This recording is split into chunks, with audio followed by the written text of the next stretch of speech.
podcast is brought to you by Ernest Anderson Shovels. Whether it's for shoveling out manure or burying promising seeds into the ground, you can always rely on the EA signature.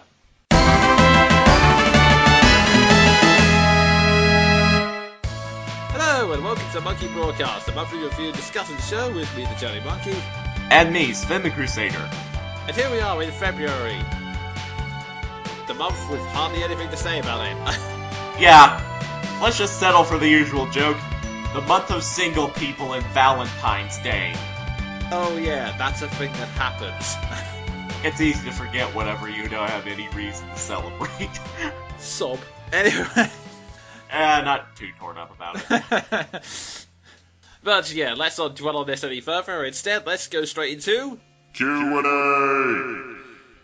This is the section where we answer 6 of the questions sent to us by our listeners. If you would like us to answer your questions, either leave them in the comments, send them to me via PMs, or tweet me at the Jonin Monkey with the hashtag MBQuestions. And we could really use the questions, as we are pretty much scraping the bottom of the barrel. Except for 2 Junkies questions. For some reason, that barrel is overflowing. 2 Junkie Springs Eternal. Spoiler alert, 3 of the questions this month are his. That is a lot of Toon Junkie. That sounded awkward. Yes, again, moving swiftly on. Our first question comes from Vice of Legends, who asks, Have you ever watched Supernatural? If so, your thoughts? Well, I haven't watched Supernatural for myself, but I can say this. Just end! I take it it's been going on for a while. They were supposed to end it 2 seasons ago! Well, maybe it's just the optimistic part of me speaking, but maybe they thought of some brilliant idea to continue the series? No, they've been getting worse and worse reviews with every year. Oh dear. As for my thoughts, I'm actually feeling kind of guilty about this question because I received it ages ago, and I thought, you know what? I have Google Play. I could just buy the first episode of that, watch it through the YouTube player, and then give a full, decent answer to this question. Then Google Play changed their player. You can still view it on YouTube, but you have to go this ridiculously complicated way of switching to your Google Plus account rather than your YouTube account, then doing the purchase, and then having to go back through to your purchase library. It's ridiculously awkward. Point is, I kind of lost the oomph to do it, and after everything else in my life got kind of busy, I haven't had the chance to sit down and watch it. So, yeah, I will say, apologies Vice, I haven't, but I will either add a post-commentary bit after we're done here, or we will talk about it in a future episode. So, yeah, sorry about that, but I will get around to it. Yeah, that's fair enough. If you want my advice, don't watch past season 6. Okie doke, I will keep that in mind. Our next question comes from Roy Havenstone, and his question is, Ever played or considered picking up any game in the Tales of Sister series, Star Ocean? Well, I've considered it, but then it just kinda left my mind. 'Cause Star Ocean 3 has been recommended to me multiple times by multiple people, and I was gonna pick it up at some point, but A, money, B, money, C, I forgot. Oh dear. Yeah, I'm gonna say Star Ocean is one of those series that, for no fault of its own, keeps slipping my mind. I keep seeing the name and then I think, oh yeah, that's a game, and then just moving on. As for whether I'd consider picking it up, I definitely would, but then again, part of the one of the blessings stroke curses of VGT is that I am considering every game nowadays. Even games I would normally not pick up, I think, this has an interesting story. Admittedly, I'm crap at first-person shooters and have never been able to adjust to the whole using one stick to move and the other to look where you're bloody going, but... But yeah, point being is, I will definitely consider Star Ocean, and Star Ocean 3, that's the one they recommend to you, is it? Yes. Which platform is it for? PS2, I think? Okay, yeah, I could definitely pick up that one then. Yeah. I've been recommended Star Ocean 3, and I've seen footage of Star Ocean 4 because, well... Unskippable? Yeah. I just remember that there was an episode featuring Yahtzee. Yeah, I don't particularly care for Unskippable, but I will admit that was an amusing episode, if only for Yahtzee's interactions with the crew. Yeah, plus, on a much, much nerdier note, I do know that Star Ocean 4 was Matt Mercer's first voice acting role outside of There Will Be Brawl, so... Awesome. But yeah, I'm definitely willing to consider it, especially if, like you say, it is somehow related to the Tales series. So, pretty much with that and anything, if you can give me a convincing argument for why it's good, even if the convincing argument is there are space dragons or something along those lines, I'm willing to pick it up. Okay, moving on to our next question from Roy. Have you played the Sam and Blade Wolf downloadable chapters of Metal Gear Rising, and if so, what are your thoughts on them? Jonin, I bequeath this to you. Yeah, fair enough. The short answer to this is no, but I have been considering it. The only reason I haven't talked about anything DLC related outside of Fire Emblem and Hyrule Warriors is mostly because I've found a lot of the DLC setups either difficult or I've been scared off by stories of hacking, which basically is the reason why I spent an entire year without signing up to the PlayStation Network and basically skipping every single prompting for a network update in every single game I played. This has only changed recently because Dragon Age Inquisition basically flat out said, no, if you want your past actions referenced in Dragon Age, you're going to have to log in with Origin and the PlayStation networks. Although, on a side note, said PlayStation network now believes that I live in a street, a road, a town, with the postcode of A. I'm amazed you got away with that. Yeah, well, I am too, but hey, I'm working with it. I now just have this picture in my head of a hacker getting into the system and going, I finally have Jonin's details. Well, this is completely useless. Have fun with that, Anonymous, you losers. The Jonin Monkey. A Boulevard. A Wall, England. But yeah, my answer is no, but I definitely have considered it. As for whether or not I'll make videos on such things, it's kind of hard because there are certainly some DLCs that come with interesting stories, like the Fire Emblem DLCs. I really love some of the chapters on that, even if a lot of them were fan service or eye candy in the case of certain chapters, but in fact, quick poll on the audience right now. If you do want me to make like a sub-series focusing on DLC stories, just let me know in the comment section. And from that, we start moving into the madness with Toon Junkie's first question. Who do you think is better at stealth, a hippo or an elephant? Well, I'm tempted to say a hippo because scuba. Yeah, I would definitely agree. That definitely helps you blend into environments. Well, very specific environments, but you get what I mean. Yes. And just going up from what I've recently played in Fallout 3, if you are found out, well, I guess the water can soak up the bullets. That is true, in a way. Actually, I'm not sure if that's completely true. I have to reference my Mythbusters episodes. Video game logic! All I know is this. Fallout 3, if you're being beset by a minigun, go underwater because apparently an inch of water stops a 5mm round going 700 miles per hour. To be fair, also in video game logic, if you leap from 50 stories and land in water, the damage is undone. Oh god, it's especially ridiculous in Minecraft. You landed 4 feet of water after having fallen 1,000 feet from the sky. And survived. To take a quote from Lord Quatos' Metal Gear Bridge, why didn't anyone tell me loss of momentum could be so incredibly painful? I approve. Our next question from Toon Junkie. If you were a mad scientist, what field of mad science would you specialize in?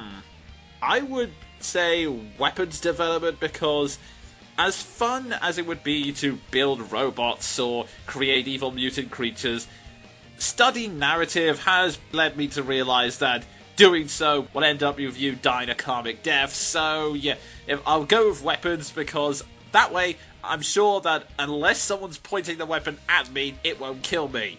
Yes. I'm gonna agree with you because then I can arm all my minions. And also, I suspect that if Robotnik had any training whatsoever in weapons engineering, his robots might stand more of a chance against Sonic than a vanilla wafer. Yeah, well, to be fair, I think Robotnik or Eggman, depending on what its mood he's in, he has some eccentric design choices. I mean, we're talking about a guy who builds a robot that has the option to fire missiles at itself if hit from the outside, and also power up the person he's fighting against. Why would you do that? I'm not even a mad scientist, and that doesn't make sense. But, yeah, if Fallout has taught me anything, weapons engineering. Because lasers and plasma. Yep, I think that's a solid answer to that question. And finally, I need to hire some ninjas to perform a hit on someone. Know anyone who works for a good price? Toon Junkie, do you want to talk? I'm afraid I don't delve in those illegal actions. I would say that you can contact Richard, but, well, you know what happened to that poor courier. Yeah, I can just imagine. On my end, I guess if you're feeling brave, you could contact the band AC/DC, dirty deeds done dirt cheap. Indeed. There was also a sniper named Gary who I used to be able to recommend, but unfortunately he got lazy and just took the money without doing the job, and then the woman was stupid enough to complain to the police. They both got arrested. But anyway. Yeah, and as for me, well, I used to know an agent, but he got busted trying to beat someone to death at a rice paddy with 2 small porcelain figures. Yeah, it was embarrassing. He got brought in on a knick-knack paddywhack.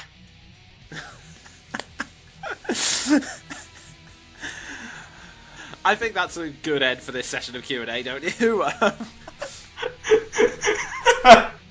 I've been dying to use that joke somewhere.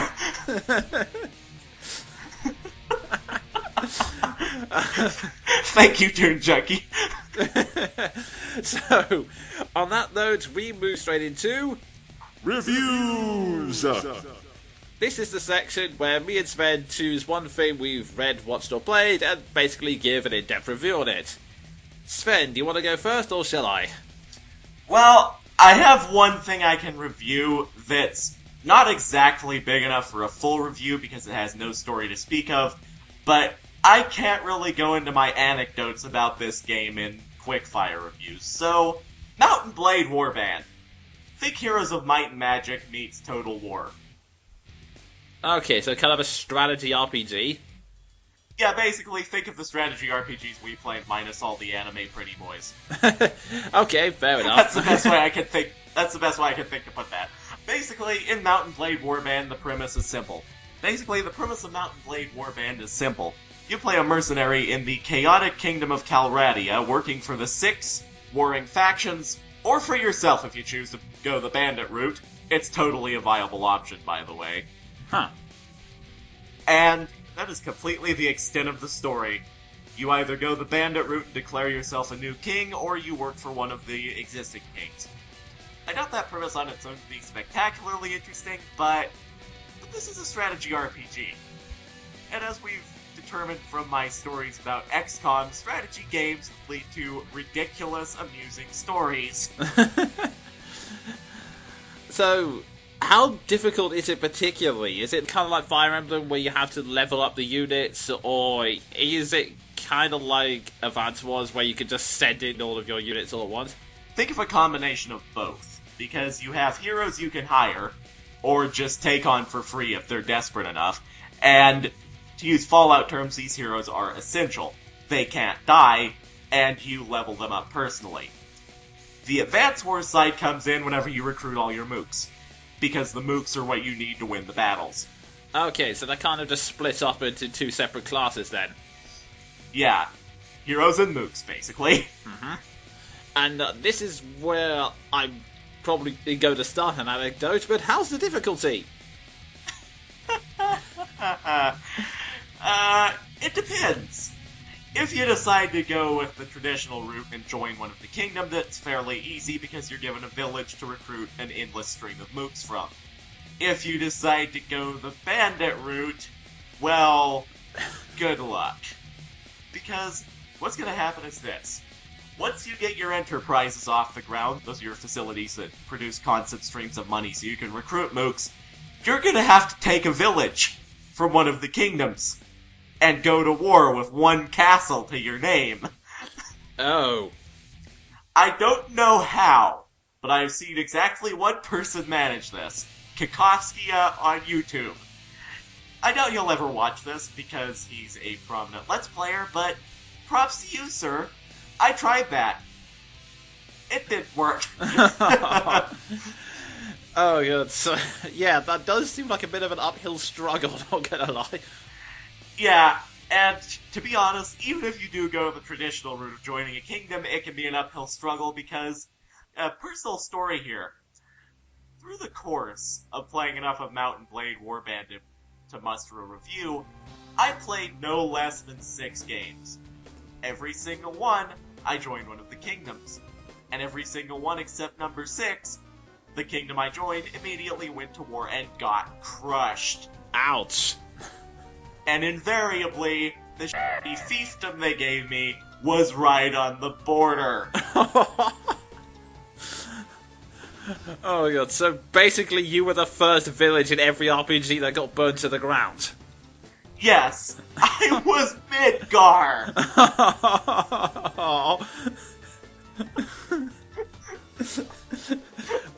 Every single time! For 5 games! Oh god, dude, I'm so sorry that was hard. I couldn't even get my village past making only 200 gold a week. I couldn't manage enough troops to defend my own village, let alone take new territories. Ouch. So, wait, you have no choice but to go to war then, is it? Well, once you join a faction... Ah. Once you join a faction, you are legally bound to that faction's king. And if that faction's king decides in a fit of drunken stupor to go to war, you're boned, especially if you're like me and right on the edge of war. There's a lesson to be learned from that. I can't think of what it is, though. Something will come to us, but yeah. In terms of combat, it's way, way easier than XCOM because combat basically just relies on you and your heroes charging forward and side-swiping things until it dies, until your mooks get there. But in terms of difficulty in the way of enemy lords coming and ransacking your village, oh, it gives XCOM a run for its money, trust me. I point you once again to 5 times in a row. So what, are these guys just over-leveled compared to you, or...? Not so much over-leveled, but over-mooked. Ouch. Because, here's the thing. Whenever you join a kingdom, you may have like 40 men to your name. These enemy lords tend to have upwards of 100. And if you're dealing with one of the kings, upwards of 300. Oh god. Straight off the bat. I'm gonna have to ask, how the hell are you supposed to get past that? Luck. Basically. Well, I'm screwed. Yeah, luck and hoping to God the other lords rush to the aid of the border schmuck. My luck tends to be hit or miss at the best of times. I mean, you're talking to the person who tried to catch a legendary Pokemon only to have it kill itself. In fairness, that's happened to me too, so maybe that says something about the both of us. Yeah, so basically what you're saying is you can recommend the game if it's for someone with a high amount of luck. Pretty much. High amounts of luck and patience. Because essentially the game relies on you getting other territories, which relies on those territories having absolutely pathetic garrisons. Oh. I will say though, on my 6th playthrough, I had the most unbelievable streak of luck and the most embarrassingly meteoric rise to power in my kingdom since Braun from Game of Thrones. Like, I started out with this tiny-ass village on the border of this game's equivalent to Russia, which, of course, my faction, the Vikings, started out at war with. But, thankfully, my nation quickly declared peace, and then declared war on the poor hapless kingdom right in the middle of all the other kingdoms. So, what did I do? I recruited all the schmucks I could from my village, went down, wailed on some bandits for training, then went down even further, crept into enemy territory, and took 2 of their castles. Hooray! And then proceeded to take every single castle on the border. Huzzah! Like I said, I went from up-jumped mercenary to the most powerful lord in the realm, quicker than Littlefinger could have. Nice. So, what was the, to use the Game of Thrones analogy, what was your Red Wedding in this game? I think that would be the first battle of mine, and thankfully, the Red Wedding wasn't my favor in that case. Oh. Because I banded together about 60 Viking warriors, went right in, and when they least expected it, I absolutely massacred the entire garrison of the castle I was going after. Nice. I'm still in the middle of that game, so I haven't quite hit my downfall yet, but I get the feeling it's coming because my faction made the mistake of declaring war on Russia again. Oh dear. And guess whose castle is right on the border? Again. Well, I wish you luck, good sir. And whenever I say, guess whose castle, what I mean is, guess who has 3 castles on the border? Oh dear. Yeah, I guess we'll check back for news on that run next month, but otherwise, can you recommend this game overall? Believe it or not, yes. You masochist. It's masochistic fun, if nothing else. Plus, it's extremely satisfying in the rare event that you get 20 of the Vikings' strongest units and just massacre a unit 6 times your size. For my review this month, I'm going to review an anime I've been watching for a while now, and it's kind of semi-popularity at the moment. Some people think it's incredibly boring, but I still really enjoy it, and in fact, I've mentioned it a couple of times on the show. Log Horizon. Is it bad that I've never even heard of it? Not really. Like I said, it's kind of got a mixed... it's also got a mixed reputation online. There's not that many people who hate it, but there are many people who find it boring. I'm trying to think of the best way to explain this. Okay, Log Horizon has a similar setup to Sword Art Online. The premise of this anime is based around an MMORPG named Elder Tale. One day, all of its players suddenly wake up to find themselves inside their character avatars and walking around a world that is almost exactly like the world of Elder Tale. The rest of the story is our heroes trying to find out how the world works and trying to find the best way of living for both themselves and everyone else in this world.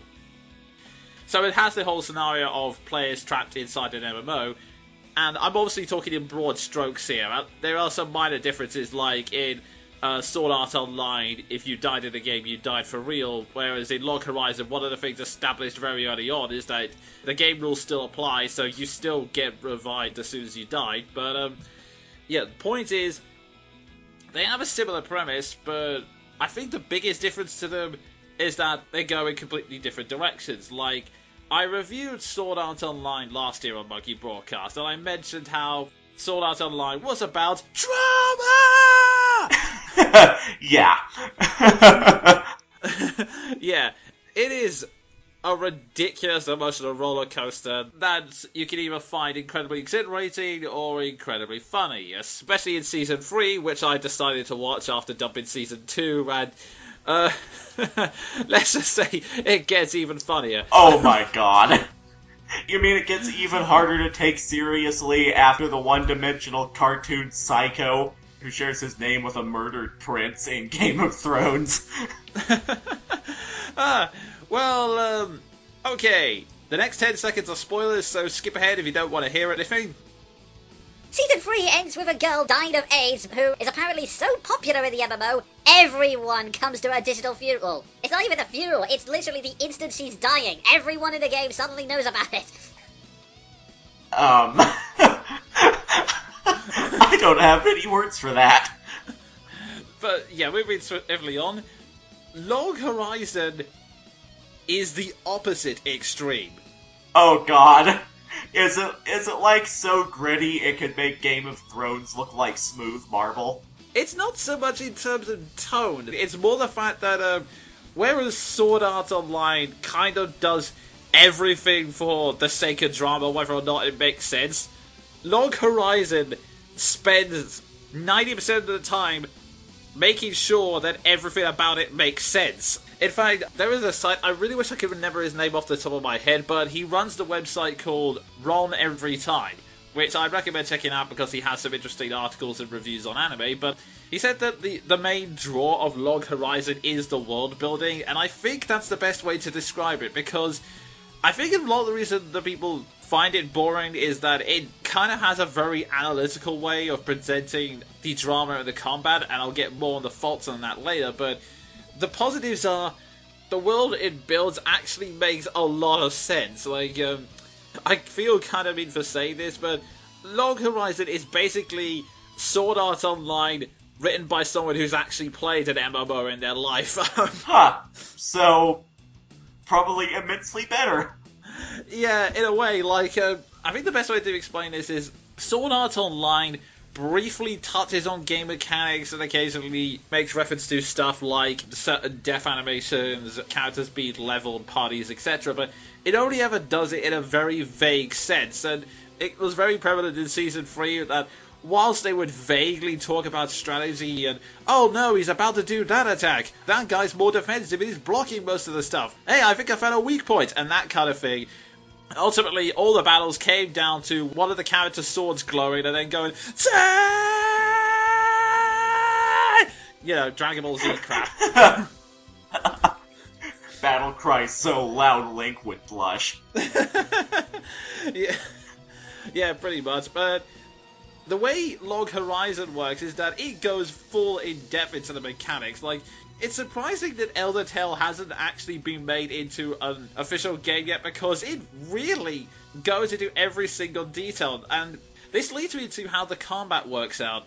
In Sword Art Online, all of the characters, they can form parties, and they do need to team up in order to take on raid bosses, but essentially all characters end up being the same. Like, there's vague talk of, oh, I have specialized skills and I put points into my cooking stats, etc. But generally, they're all sword users, and they all use the big glowy sword whenever they want to do a main attack, aside from one or two designated healers who are tend to be women.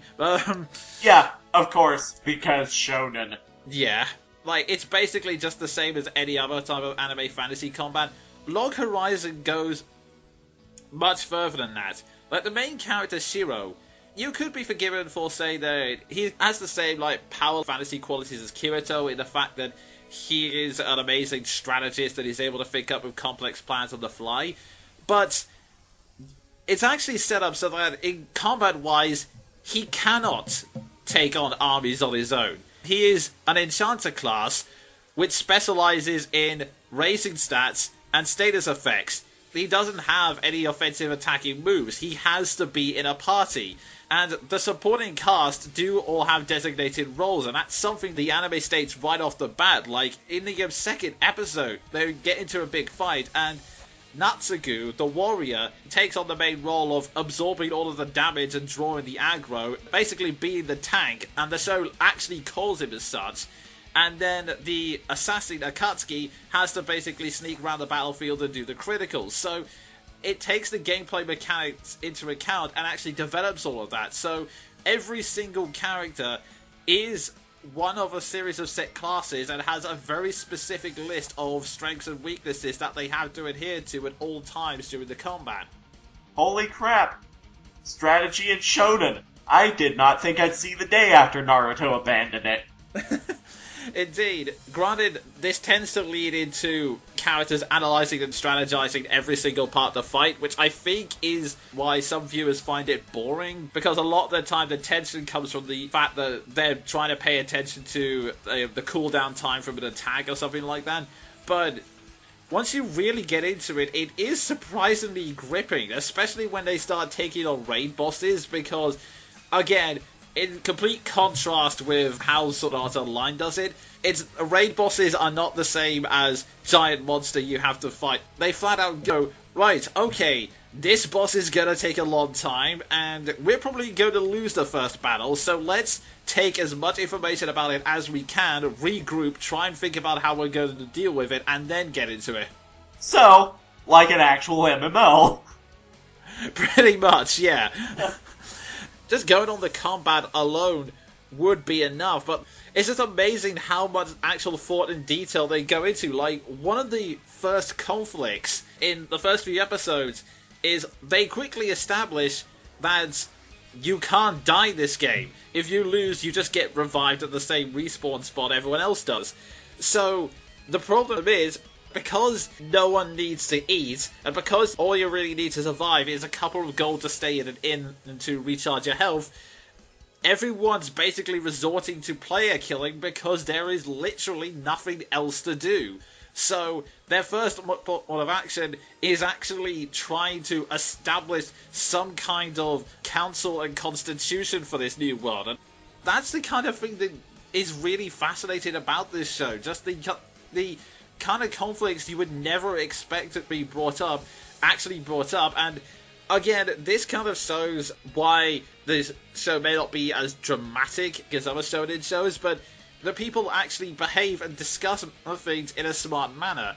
Just to show a direct contrast, Sword Art Online, when people ended up being trapped and the experience gap was a mile apart, the players in Sword Art Online ended up feuding with each other, like beta testers ended up becoming a pinnacle of hatred because, the beta testers just ran off to the first quest of the best monster grinding, leading to the deaths of so many people because they were so selfish. Sword Art Online, of course I meant Log Horizon, what the hell passed me, actually goes, okay, we've got a bunch of younger players, they're probably not as experienced, let's set up a training camp so that the veteran players can help them get along better in this world. Wow. I want to just continue touching on that point because this is something that I've noticed, especially taking a creative writing course this year. This is the difference between sentimentality and sentiment. Sentiment being subtle emotion and emotional reaction that is earned, and sentimentality being emotion in a story that just relies on the reader's, or in this case, the viewer's automatic reaction. Basically, Sword Art Online's drama is cheap, and Log Horizon's drama is earned through meticulous immersion. That's what I'm picking up here. Yeah, that would definitely be the best way to describe it, because this would be a good time for me to touch on the characters. I wouldn't say they're the most complex people. I mean, Natsugu the warrior, one of his first opening lines is, and I swear this is an exact quote, "There are two kinds of people in this world, perverts and closet perverts who won't admit to it." But wow. But they are definitely a likable bunch for the most part. And whilst the Log Horizon does have troubles with its drama because there are plenty of emotional scenes with the characters, but they have a tendency to be over-analytical with that as well. So the characters are sitting inside their heads going, why am I feeling depressed? It's probably because this happened. Or that. Or maybe that. God, I'm frustrated. Yeah, with that, I think there's a good balance between over-the-top sentimentality and analytical sentiment. Yeah, that's a problem it has. I mean, don't get me wrong, when Log Horizon gets it right, it's really enjoyable because, well, kind of like you said, the sentiment has actually been earned. Like, the characters, like I said, they're kind of simplistic, but they're all likable enough for me to just enjoy seeing them work together, and I don't want anything bad to happen to them. I mean, fair enough, a lot of them are basic tropes we've seen in anime a couple of times before, albeit with some new twists, like, there is Akatsuki, the assassin, who's basically, she kind of fits into the whole Lolita Con thing, in the fact that she looks childlike, and even the fanbase considers her very adorable. But then there's one scene where they're kind of vaguely talking about their lives back home, and Shiro mentions, oh, I am doing this computer course in college. I'm about roughly 25 in the real world. And Akatsuki goes, oh, you're the same age as me. And everyone just turns around and goes, wait, what? Awesome. But yeah, the point is, when it does get it right, you do get invested in it because they're likable enough so that you can truly get invested in the conflict when they happen. And like I said, because of the world building, there are so many interesting new conflicts coming out of the woodwork, and I think that's the main appeal of Log Horizon, honestly. It's more just seeing what kind of situations these characters end up in and the kind of people they meet, because so many gameplay mechanics gets touched on that I would have never thought about if I was doing this kind of premise. Like, just going on Season 2, we've had flavor text of weapons suddenly coming true. People who originally had accounts with different genders are slowly turning into that gender. Like, if you started out male but had a female character, you gain a female voice and mindset over time.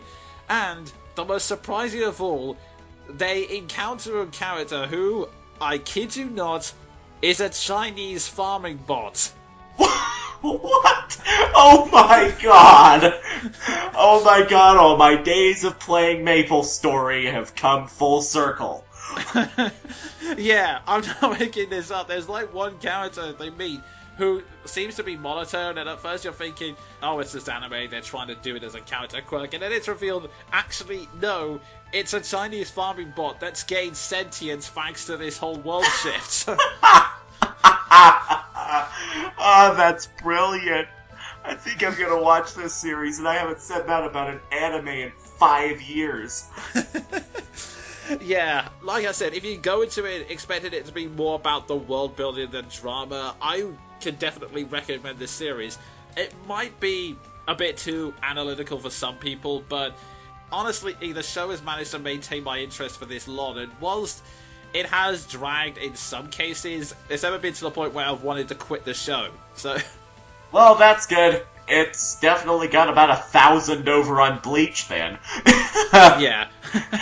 And besides, I like my anime to be more thoughtful in the first place, because that's my problem with shonen, and kind of why I fell out of watching anime at all for the last 5 years, is because it's so rare to find an anime series nowadays with actual serious thought put into it, that actually just pauses in the action to give, consideration to things, and I much prefer that in a story. Yeah, that's definitely the appeal of Log Horizon to me in that case. If you want to check it out, it's on Crunchyroll, and you can watch it for free if you don't mind the ads popping up every once in a while.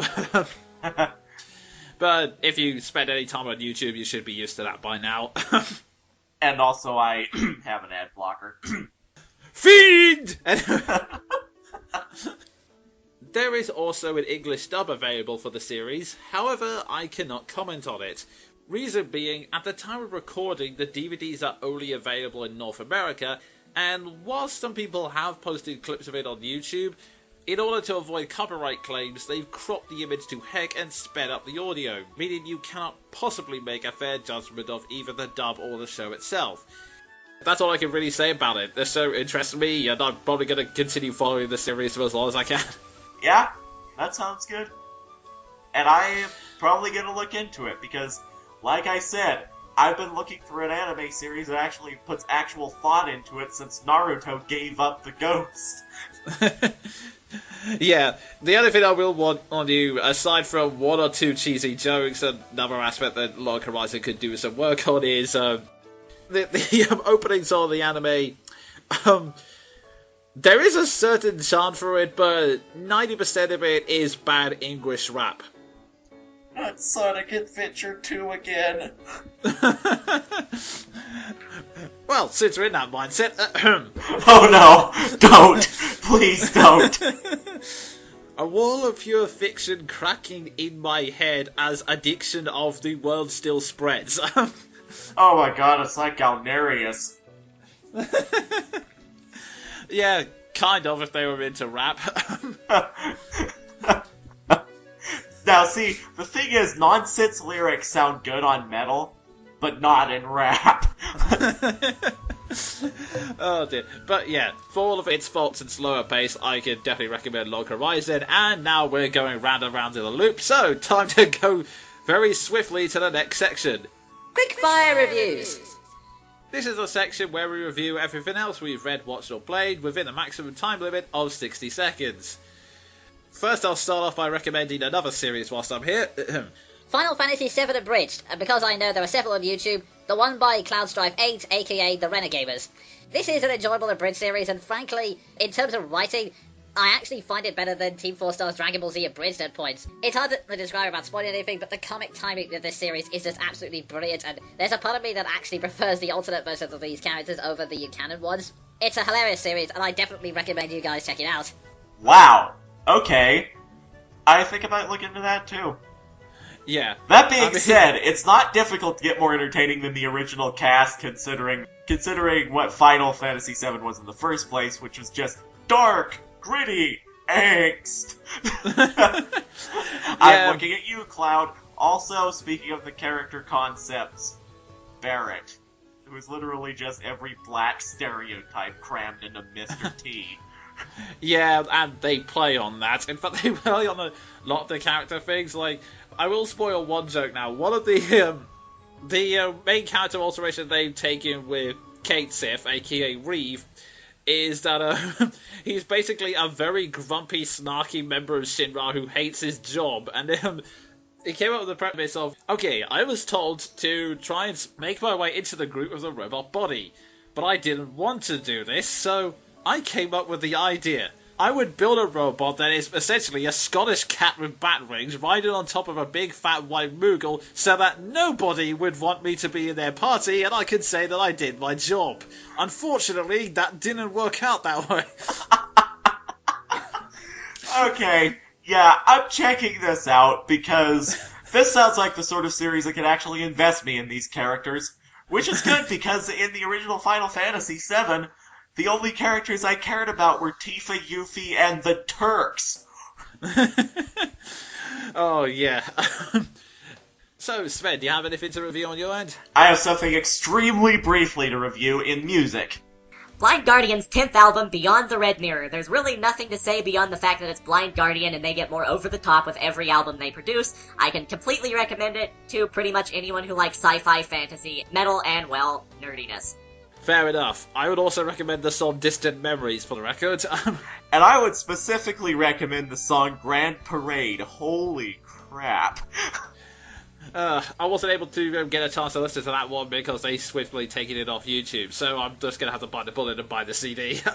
Actually, funny thing about that, they took all the songs off of YouTube because Blind Guardian's label was planning on releasing the entire album on YouTube. Oh, wow, okay. Which they did a couple days ago. Oh, awesome, I'm happy now. So yeah, legally released completely for free. Enjoy. Yay! Okay, just two more things to sort out on my end. First, Dragon Age Inquisition. A pretty big RPG, especially since exploration appears to be the main emphasis, and honestly, I've no idea how far I am into the story at this point, but overall, it is really enjoyable. Whilst I think I still prefer Origins overall, just in terms of how it executes minor things, it is still another great BioWare RPG, and it is also a massive time sink, so if you like world exploration and sorting out side quests, then yeah, you will definitely like this game. And this next one. This is kind of a shameless plug of another podcast, but check out New Century. It's a podcast series made by Alex Shaw, who has also made another really good podcast called Digital Drift you can check out, but one plug at a time. A pseudo-fantasy documentary based in Civil War America, where demonic Wendigos have suddenly appeared out of nowhere, so yeah, basically imagine American Civil War, the zombie apocalypse, and you've got the entire premise. That is so stupid, it's awesome. Yeah, it has that similar world-building vibe I like about Log Horizon, and Season 2 is especially interesting right now because Season 1, it plays out like a series of documentary monologues, like from the viewpoint of one character.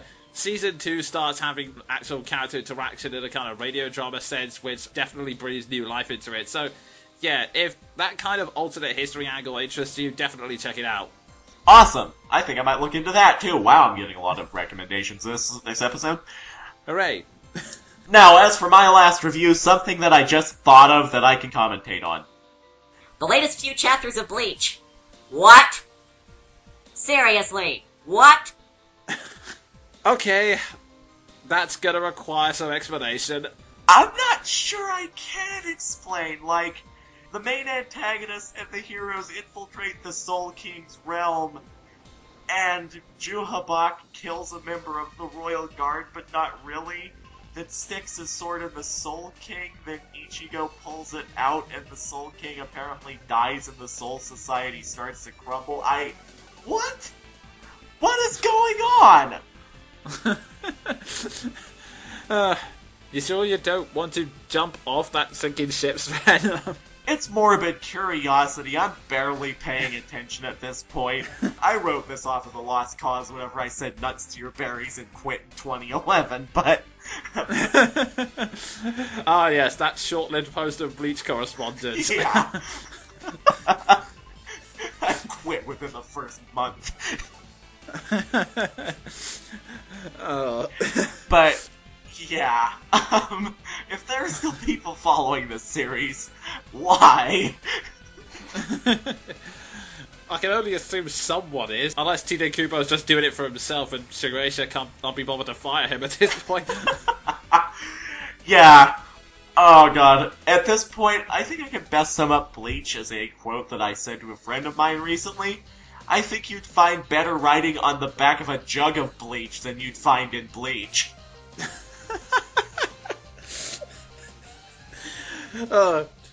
And on that one-liner, I think we better end the show, because I can't top that. I'm done. I think I've said my last word on Bleach. Indeed. So, I've been the Jonin Monkey. And I've been Sven the Crusader, whose brain is full of what?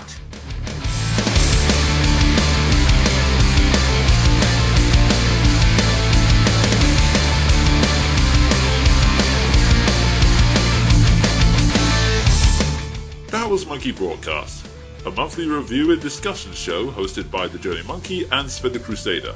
If you feel you've been the subject of slander or that your copyright was misused, send an email to thejoninmonkey@yahoo.co.uk. For more news and media reviews, follow me on Twitter @thejoninmonkey and go to thejoninmonkey.podbean.com for previous podcasts and MP3 downloads. All music used belongs to the original owners. Until next month, have fun, kids!